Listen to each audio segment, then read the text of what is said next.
એવી આપણા સામે થતા અન્યાયો સામે લડીશું। વાત એમ છે કે ગુંદી તાલુકો અલગ બનાવવાની વાત છે। ભૂતકાળની અંદર એમ થયું કે ભાઈ રાજગઢ વિધાનસભા હતી એના બે ભાગ બારોબાર પાડી દીધા, હાલોલ વિધાનસભા અને કાલોલ વિધાનસભા। પણ બંધારણની 244 એક એવું કહે છે કે રાજગઢ વિધાનસભા આદિવાસીઓના હિતો અને તેમના રક્ષણો માટે એસટી રિઝર્વ હોવી જોઈતી। પણ ફતેહસિંહ ચૌહાણને જે તે સમયે લાગ્યું હશે કે ત્યાંના એ સમયના કોઈ નેતાઓને લાગ્યું હશે કે આપણે આદિવાસીની સીટ આવે તો આદિવાસીઓને સાહેબ કહેવું પડે અને બારોબાર તેઓ સીટ પાછી અહીંથી મોરવા હડપ આપી દીધી। અને તમે જુઓ મોરવા હડપની અંદર એસટીના નામે ધારાસભ્ય બનેલા છે। તો વિચારો કે રાજગઢ વિધાનસભા હોત તો આજે ધારાસભ્ય આપણા આદિવાસી સમાજનો હોત। કહેવાનો મતલબ કોઈ પણ આદિવાસી જાગે કે તેને તેના હકો મળે એવું આવા નેતાઓ જે નમાલા નેતાઓ છે એવા નેતાઓને ગમતું નથી।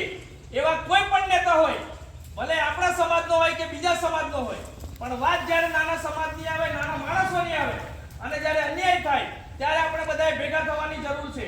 આજે તમે બધા જુઓ અને તમે અવલોકન કરો કે તમારી જોડે આજે તમારા ગામના સરપંચો છે કે નથી, તમારા તાલુકા પંચાયતના સભ્યો આવેલા છે કે નથી, જિલ્લા પંચાયતના સભ્યો આવેલા છે કે નથી। હું આજે અહીંયા ગાડીથી એલાન કરું છું, વિચારતો તો કે નથી કરવું વિચારીએ સમય આવે એમ, પણ હું આજે અહીંયા ગાડીથી એલાન કરું છું કે જેટલા પણ સરપંચો નથી આવેલા, તાલુકા પંચાયતના સભ્યો નથી આવેલા કે જિલ્લા પંચાયતના સભ્યો નથી આવેલા, 12મા મહિનાની અંદર સ્વરાજની ચૂંટણી આવે છે તાલુકાની જિલ્લાની, આપણે બધા લડી સાથે બંધારણની કલમો જોવા જઈએ તો કોઈનો હક નથી કે ગોગંબા તાલુકાને છૂટો પાડી શકે કે એને એસટી માંથી કાઢી શકે।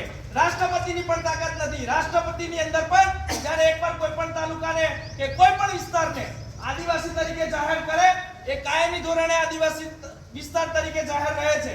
પણ આજે ગુંદી તાલુકો અલગ બનાવવાની વાત કરે જ્યારે બંધારણની એવું કીધેલું છે બંધારણમાં કે કોઈ પણ આદિવાસી વિસ્તાર હોય એ વિસ્તારની અંદર એ વિસ્તારને વધારવાનો કે ઘટાડવાનું કામ રાજ્યપાલ કાં તો રાષ્ટ્રપતિ કરી શકે।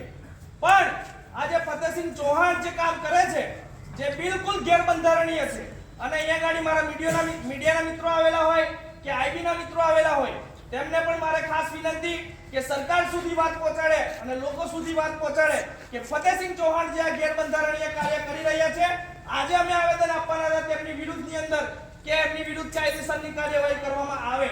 પણ મેં વિચારેલું છે કે હવે એનું આવેદન નહીં, 1 મહિનાની અંદર, પહેલો મહિનો પૂરો થાય, આજે તારીખ થઈ છે 23, બીજા મહિનાની 15 તારીખ સુધીનો અમે અલ્ટિમેટમ આપ્યા છે।